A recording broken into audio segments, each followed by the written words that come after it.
Olá! Neste vídeo vamos falar sobre o transporte membranar, nomeadamente sobre a osmose, o transporte da água através da membrana.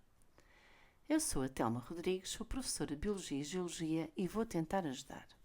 Como já dissemos, denomina-se por osmose o movimento da água através de uma membrana semipermeável. A água pode movimentar-se lentamente pela bicamada fosfolipídica ou mais rapidamente utilizando proteínas de canal denominadas aquaporinas. Neste dispositivo aqui representado, a membrana é permeável à água e impermeável ao soluto. Como podemos classificar os meios representados? O meio da esquerda apresenta menor concentração de soluto, então denomina-se por meio hipotónico. Hipo significa menos, inferior. E o da direita, com mais soluto, será o meio hipertónico, pois hiper significa muito. Qual dos meios terá um potencial hídrico maior? Sendo que o potencial hídrico é a energia livre associada às moléculas de água, qual será então o meio com maior potencial hídrico? O meio hipotónico terá um potencial hídrico maior, pois há mais energia livre associada às moléculas de água. Já o meio hipertónico tem um potencial hídrico reduzido, pois a maior parte das moléculas de água estão a interagir com o soluto. Em que sentido é que a água se irá movimentar? Movimentar-se-á do meio hipotónico, onde o potencial hídrico é maior, para o meio hipertónico, onde o potencial hídrico é menor. Depois do movimento da água, os meios tendem a ficar isotónicos, com potencial hídrico semelhante. Sabendo que a pressão osmótica é a pressão que é necessária aplicar para impedir o movimento da água por osmose, qual o meio que possuía maior pressão osmótica? Então vejamos, seria o meio hipertónico. Seria nesse meio que teríamos que aplicar uma força de forma a impedir o movimento da água. Assim, o meio hipotónico tem reduzida pressão osmótica, enquanto que o meio hipertónico tem elevada pressão osmótica. A saber, a água move-se sempre do meio hipotónico para o meio hipertónico. Sempre. Também, a água move-se sempre do meio com maior potencial hídrico para o meio com menor potencial hídrico. E, por fim, do meio com menor pressão osmótica para o meio com maior pressão osmótica. Vamos ver agora como se comportam as células vegetais e animais quando ocorre osmose. Quando colocamos células vegetais no meio isotónico, como a solução de Ringer, como se irá movimentar a água?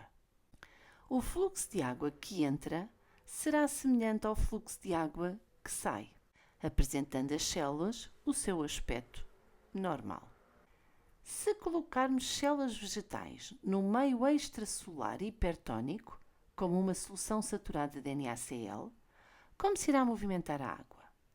A água tenderá a sair da célula, pois a água move-se sempre do meio hipotónico para o meio hipertónico. Nestas situações, a perda de água pelo vacúolo vai contrair o citoplasma e a célula fica com um aspecto mirrado. Dizemos que ocorreu plasmólise e a célula ficou plasmolizada. E se alterarmos para um meio extracelular hipotónico, como por exemplo a água destilada, como se irá movimentar a água? A água tenderá a entrar na célula, pois move-se sempre do meio hipotónico para o meio hipertónico.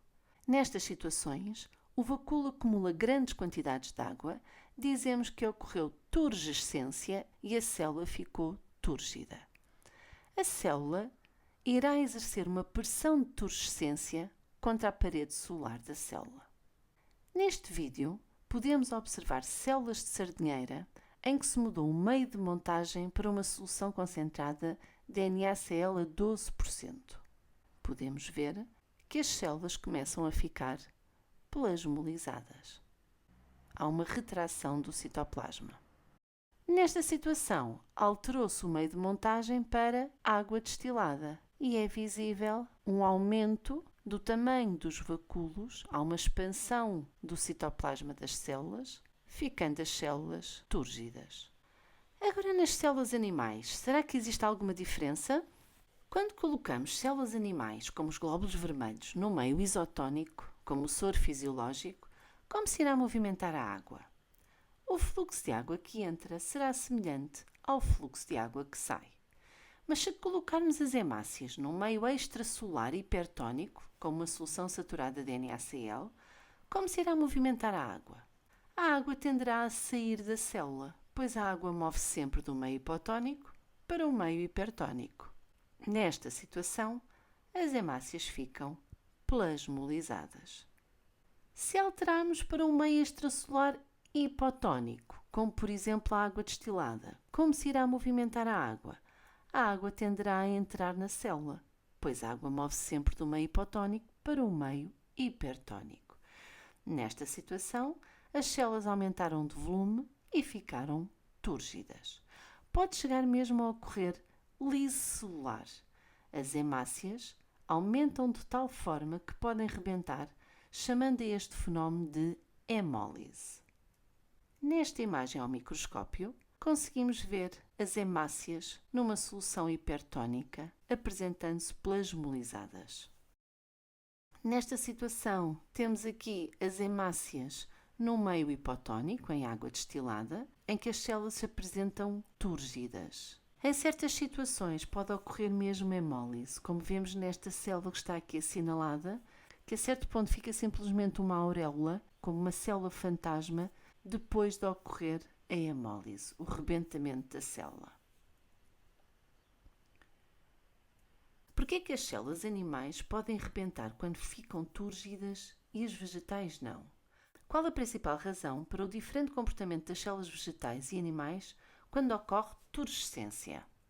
É devido ao facto de as células vegetais possuírem uma parede solar rígida que anula a pressão de turescência, impedindo assim a célula de rebentar. As paramécias e as amibas são protozoários e não possuem paredes solares.